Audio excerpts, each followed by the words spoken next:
So Yeah, Yeah, yeah. It's probably an understatement to say this is the most watched, most I don't want to say ambitious, but it's the most interesting election of my lifetime, without a doubt. When you got the world's richest man coming to the side of the president and endorsing him all over Twitter and so forth, and you got the biggest podcaster, and and Joe Rogan and so forth coming on board, and it says quite a lot because again, not to get too political, but Joe Rogan has not in his history hasn't always been a Trump fan, and you no, got a no, lot no, of no. these right. He's actually been very critical of Trump, so I find it's very very fascinating. Maybe could sure. you start? I mean, we know about you obviously, but the listener doesn't. So could you start telling us a little bit about yourself, where you come from, your background, and what it is that you do, who you are? Yeah. So my background is that I was supposed to be a hotelier,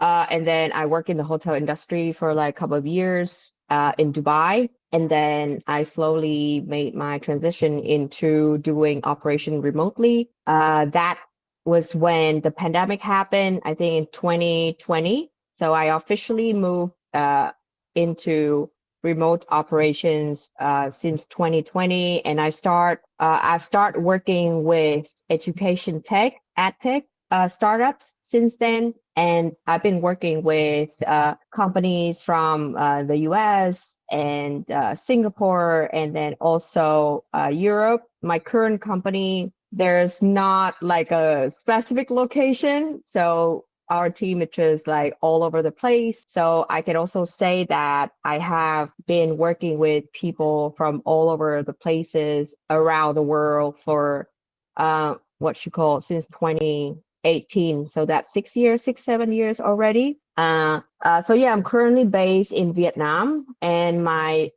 expertise background heavily lied in operations. Obviously, it was a different kind of operation back then when I worked in hotel.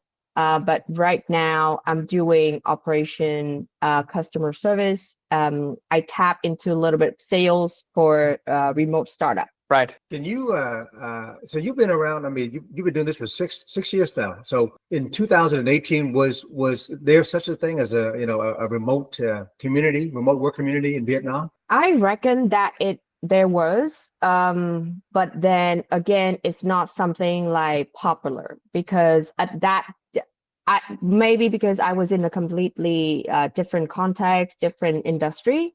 Because hotel industry, it's just heavily like in person, right? It's a service industry, so maybe I wasn't aware of, but I know that remote work has been here since ages, right? And then because of the pandemic, it's just, I don't know, gone up and then got known by a lot of people because it was a way for everyone to earn a living at that Yeah, point. right. I Um, remember in 2016. Sorry to interrupt you. I was when I was living in Vietnam. Remote work was it's kind of it was around, but it wasn't a big thing. I knew maybe a couple of friends who were doing remote work in Vietnam, but still the vast majority were working in the traditional office environment. And so when you were out doing remote work in 2018, was there a community for you to be to connect with and share insight and share resources?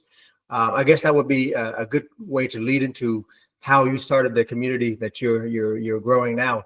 That